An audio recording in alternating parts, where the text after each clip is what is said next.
you can get more details about the call from the movement or Frankist movement urging Cameroonians to focus more on the excellent personality of Frank Biya rather than his origin, which is that of being the son of the President of the Republic of Cameroon. We continue to talk about this other headline that has to do with Elecam. Elecam registers 182,913 new voters in 2021. The revelation was made recently by officials of Elections Cameroon during the closing of voters register for the year. Let's take you now to the Guardian Post newspaper, which is also interested in back to school 2021-2022 school resumption gaining steam in the northwest region of Cameroon. According to the paper, as the 2021-2022 academic year is underway, school resumption across the restive northwest and southwest regions is gaining steam. There was an impressive turnout of pupils, students and teachers in academic institutions across the regions yesterday. Early yesterday morning, several school-going children were seen leading or heading to their various schools. In Buea, chief town of the southwest region of Cameroon, the academic year kicked off on good footing. And we stay with the Guardian Post newspaper rather to talk about the Constitutional Council that has rejected or thrown out petition to eject GMs illegally on seat. The Constitutional Council yesterday, Tuesday, September 7, throwing out a petition from the leader of opposition Cameroon Democratic Front CDF, Denis Emilien Atanga, to remove some 18 general managers of state corporations whose mandate long expired. The petition was thrown out yesterday by a college of 11 judges led by Clement Atangana, who happens to be the president of the Constitutional Council of Cameroon. Let's talk about this outrage in the economic capital Douala, where a woman has reportedly, or a pregnant woman has reportedly died giving birth due to alleged hospital negligence. The woman who died in the hospital recently, the St. Peter and Paul Hospital in Dakar, Douala 3 subdivision, when gynecologists allegedly failed to show up to carry out a cesarean section on her, leading to the death of the said woman. We move on to this other headline, Emergence newspaper, which is giving a contrary view to effective back to school in the northwest and southwest regions of Cameroon, contrary to reports that we told you in other newspapers. Emergence is telling us this morning that no effective resumption despite efforts of the government and local administrative authorities as well as traditional rulers in the northwest and southwest regions of Cameroon in ensuring that back to school was effective. So the paper is telling us that there was no effective back to school in the two restive regions of Cameroon. We end with L'Action newspaper, which is interested in back to school in the Ndonga Mountain Division of the northwest region of Cameroon. The paper is telling us how one elite eased resumption of school in that part of the country. Minister Fu Kalistu Gentry, elite of Ndonga Mountain Division, through his Ndonga Mountain Scholarship Fund, assisted over 368 students and pupils drawn from all the 5 subdivisions of the said division. So those children benefited from his scholarship initiative, 368 of them for back to school 2021-2022. Thank you for watching televiewers. We are back in the studio to continue with our discussions this morning, and we are with our colleague Joyce Ngong, who is joining us this morning. Good morning, Joyce. Bonjour. Good morning, Lasha. Welcome once again. Thank you. It's always a pleasure to be here. Day 2 or day 3 of back to school, and day 2 of back to school in the northwest and southwest regions. We are having contrary or different reports as to the effectiveness of the academic year 2021-2022 in the northwest and southwest regions of the country. What is your view on some of the headlines we read, like Emergence saying that back to school was not effective in the northwest and southwest regions? I think that it is some sort of exaggeration. I don't know the intention behind that that caption. Maybe if we read detailedly into the article, we see that maybe the caption was just some sort of exaggeration. Maybe misleading caption. Exactly, because from the reports we've gotten from that part of the country, we've seen that schools this year are actually more effective than they were last year. And even to corroborate the fact, Dreaded General No PT had given a go-ahead for schools resumption. To resume. When a newspaper captions that they're not very effective, it is really disturbing. It's really worrying. Maybe it is just to spark scandal or to spark controversies, or instill fears in the parents. In parents, but people who are in that part of the region, they can best testify that schools, especially in the towns, maybe in the villages, where it is not as effective as maybe in the villages. We have community schools. Community schools are going, and we have reports that people who send pictures to us telling us how schools have been effective. Of this caption is really to stir up controversies, which is not that right. That's not what we need at this point. What we need at this point is to encourage parents, to encourage the students of that part to go to school, rather than letting them believe that things have not returned to normal, or letting them believe that they risk their lives going to school. I don't think that's what the country needs right now. Okay, Joe Ngong, let's talk about this move taken by the Constitutional Council yesterday, rejecting petitions that were filed in by two Cameroonians, one of an NGO and the other of a political party, saying that some 18 general managers of state-owned corporations are illegally occupying their positions. And Clement Atangana and a college of 11 judges found the petitions, not heavy enough for them to consider. What do you have to say to this? Well, maybe the Constitutional Council have found, like we said, that those people are not qualified to lay those petitions. But I want to say that that is just representing the mindset of so many Cameroonians, because if these general managers and directors are really, their mandates have expired long ago, why not let them go? There are so many. But they were appointed by the number one citizen, but he's not saying anything. He's not saying anything. So it is time for people to speak up. People have come or have summed up courage to talk, to say that, okay, this thing is, there are so many young people out there who can best manage those positions. There are so many jobless youths out there who can even their deputies can help them to manage these positions, but they leave those people there to spend time. It doesn't mean that only those people can best manage that position. It doesn't make sense. Maybe like they were saying that they need a certain percentage of parliament and senators to back up the petitions before it is granted. Well, we just hope that who are the senators that would do, with the swelling majority of CPDM in parliament, who are the senators or the MPs that can stand and then say we are supporting this? I think our parliaments they have to base their judgment on objectivity and not emotions. And but there is party discipline and whatever. We should be objective. How we go about this thing. It is not fair that the same people occupy the same position even after the mandate has expired, because maybe they are just trying to tell us that other people cannot do the job. Meanwhile, there are so many people who can. Maybe our parliamentarians, our senators, the majority that they need to back up these petitions, please, they should see what they can do. There are 18 of them, 18, imagine. 18 state-owned corporations and establishments. By people whose mandatory has expired. It doesn't make sense. Meanwhile, there are thousands of young people, there are thousands of youths, there are thousands of people out there who can best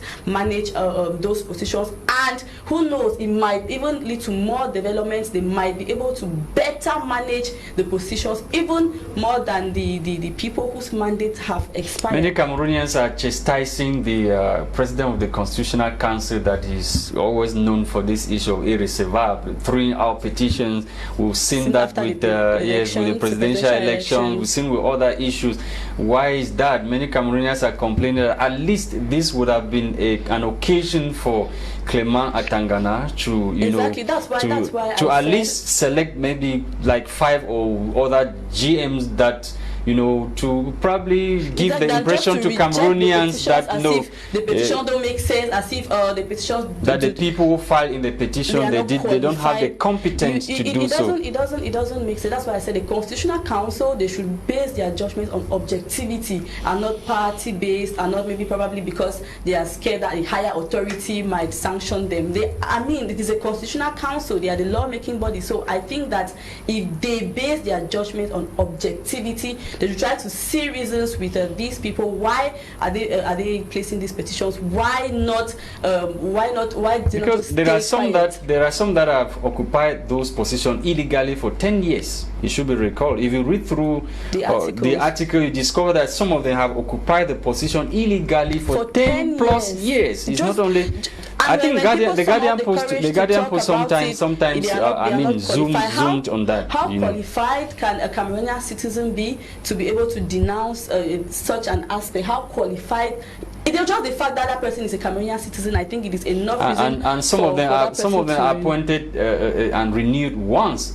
Some have been renewed once, some have been renewed twice. But and after their mandates have expired, they are still there. Why are they still there? So I think the Constitutional Council, please, they should treat this matter with some objectivity, and is watching as well. We hope he is. I believe he is watching. And listen, because he's a man of the people and listens to his citizens, and he should take action and ensure that those who are illegally occupying those positions should sit the positions to competent and young Cameroonians. Etape, Quentin. Voilà, parlons à présent sport. Remettez le football entre les mains des footballeurs. Eh bien, le président de la République réclame les professionnels de chaque corporation à être à la tête de leurs institutions. What is your take on this information? Quel est votre commentaire? I think it is just normal. It is just a very normal thing to want to hand over some activities of a particular profession to the professionals in that particular field. For instance, we see that recently in the news they have rejected the candidature of Samuel Etope for president. He has not even made his exactly, but he has already been. Il n'a pas encore regulations that are already stopping him from filing his for president. But I feel that if, for instance, but why is he only coming now? When he was playing for Cameroon, why didn't they say that he's was he not a foreigner when he was playing for Cameroon? So we just see there's a lot of politics first of all that comes into play in this whole presidential issue of foot. In particular, there's a lot of politics that comes into play, and which is not, it does not even make sense, because if Samuel Etope, first of all, he's a professional. He has been in the game for a long time, even after he quit playing. But he has always been interacting. He has so many professional contacts that can help escalate the level of football already in the country. And these professionals, like I said, they have so many contacts. They have been interacting with so many international football governing bodies, and their relationships can open so many doors for the Cameroon Football Federation. But if we put politics first, we put people who have other interests at heart, the governing body, it is not even going to grow, not to mention the footballers. They don't even master the system, but just because they have other objectives, they have other things in their mind, they will not want to, they don't want to let go of, let these professionals handle the federation. Ok, quel est l'avantage qu'il peut avoir si on a un professionnel sur la tête de la FECAFOOT? Like I was saying earlier, first of all, these professionals, they already have so many international relations. They master the profession in such a way that they easily know what can be done to solve what problem. Les mécènes, les sponsors. Yes, they have been on ground, they have been on the field, they know know the problem. Samuel has played. They have been at the roots. They started from the roots. They know how they did to evolve. They know how they did to get to where they are. They know the errors and they know exactly where to, which buttons to push to solve which problem. So if these professionals are there, I believe that so many problems will be tackled from the roots because they know how it works. They know the realities. They always say the difference between appearance and. Same with Cote d'Ivoire, where DJ Drogba was equally rejected. I don't know what is happening with our African continent. But if you take the case of Argentina, where we had Maradona, mostly their players are the ones that eventually lead the federation grows. The football in general in the entire country, it grows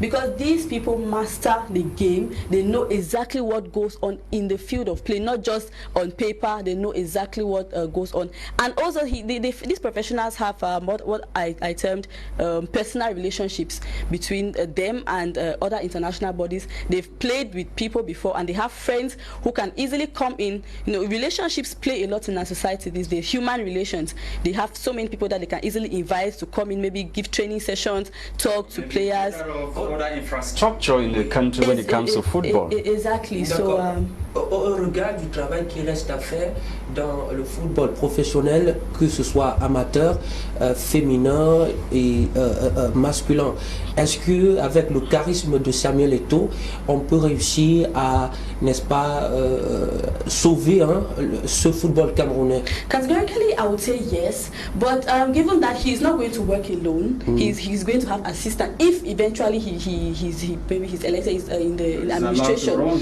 exactly, he's not going to be there alone. He's going to have assistants who master other aspects. Maybe he can master the reality part of it. Maybe he can master the football, the play in the pitch part of it. But there are other professionals now who are going to handle the political part, who are going to handle the financial part. Right. And I believe that with his skills, together with these professionals, we are going to go a long way. Our Football Federation is really in for a big win as far as African continent and the world at large is concerned. Okay, and I was wondering, like many other Cameroonians, if it is not time for the #1 citizen, President Paul Biya, to step in, probably use his executive power, because he has other extra powers that he can use when it comes to that. Or Parliament, extraordinary session of Parliament convened to look into this issue of double nationality before the elections at FECAFOOT comes on.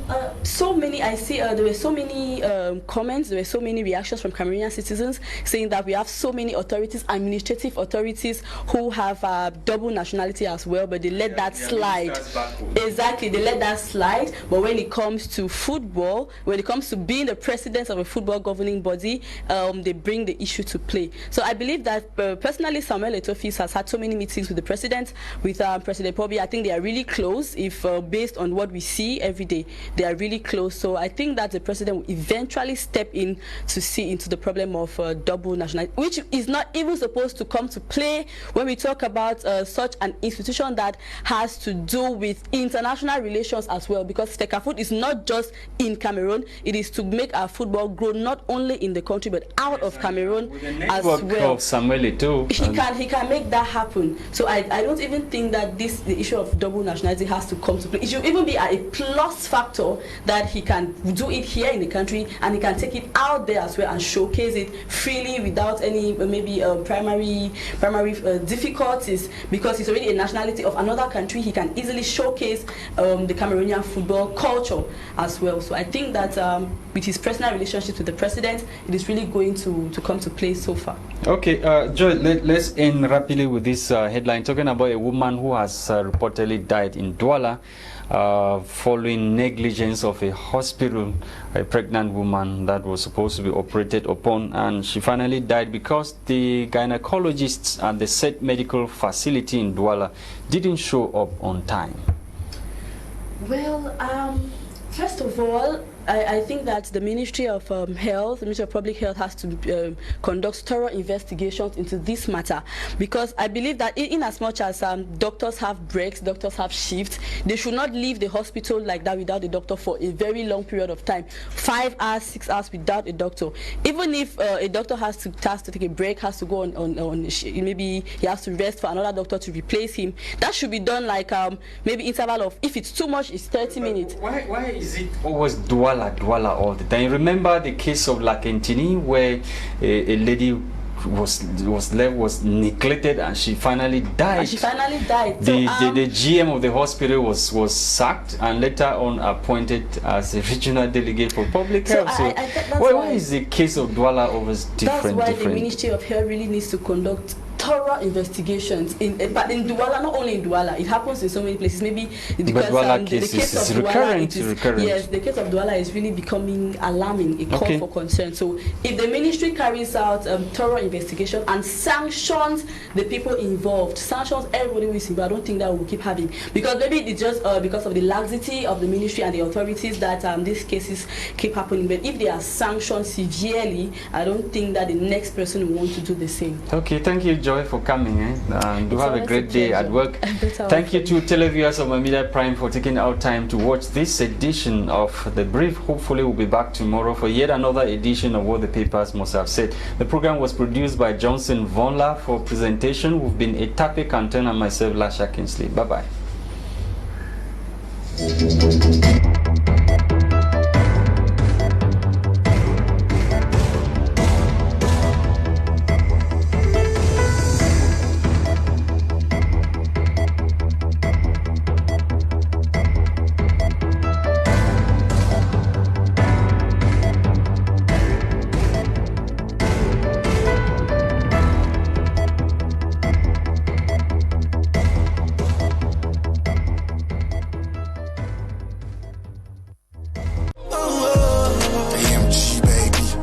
African music is the best in the world nowadays because of its diversity coming from